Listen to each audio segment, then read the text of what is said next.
জয়গুরু প্রণাম। আজ 173তম পর্বে পুরুষোত্তম লীলা সঙ্গিনী জগজ্জননী শ্রী শ্রী বড় মায়ের দিব্য জীবনের কথা। শ্রী শ্রী ঠাকুরের প্রতি বড় মার ভালোবাসা অনুরাগ আমাদের বোধের এক দূরধিগম্য দেশের বস্তু। ঠাকুর একাধারে তার স্বামী, গুরু ও ভগবান, তার অস্তিত্বের সবটুকুই।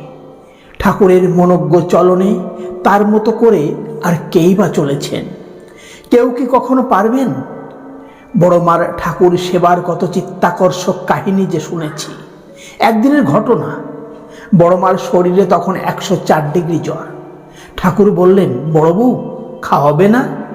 অম্লান বদনে বড় মা রাত্রে চলে গেলেন। কর্মব্যস্ততার মধ্যেই কখন তাপমাত্রা স্বাভাবিক অবস্থায় নেমে এসেছে। শ্রী শ্রী ঠাকুরের পাশেই থাকেন বড় মা।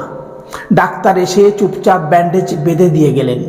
পায়ে অসহ্য বেদনা, কিন্তু ঠাকুর টেরও পান না। এই তো সেদিনের কথা। শ্রী শ্রী ঠাকুরের মহাপ্রয়াণের মাত্র কয়েক মাস আগে। তখন বেলা 9:30 হবে।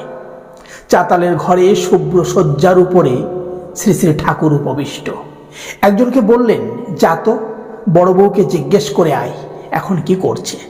তিনি গিয়ে দেখলেন বড় মাকে স্নান করিয়ে বিছানায় বসিয়ে রাখা হয়েছে।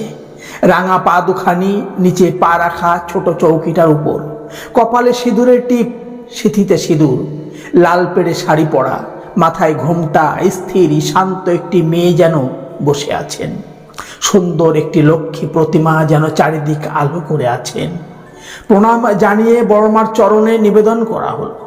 বড় মা, ঠাকুর পাঠিয়েছেন জানতে আপনি এখন কি করছেন।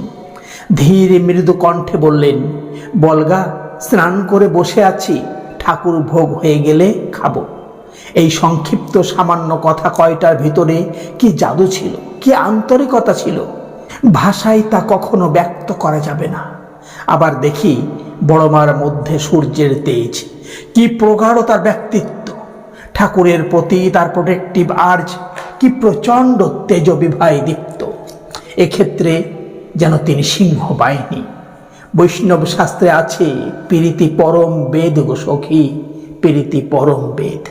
এই ঈশ্বর প্রীতি বা ঈশ্বর অনুরাগী উপনিষদ বর্ণিত আদিত্য তেজা বেদে মাতা গায়ত্রী, দ্বিজের তিনি নিত্য আরাধ্যা।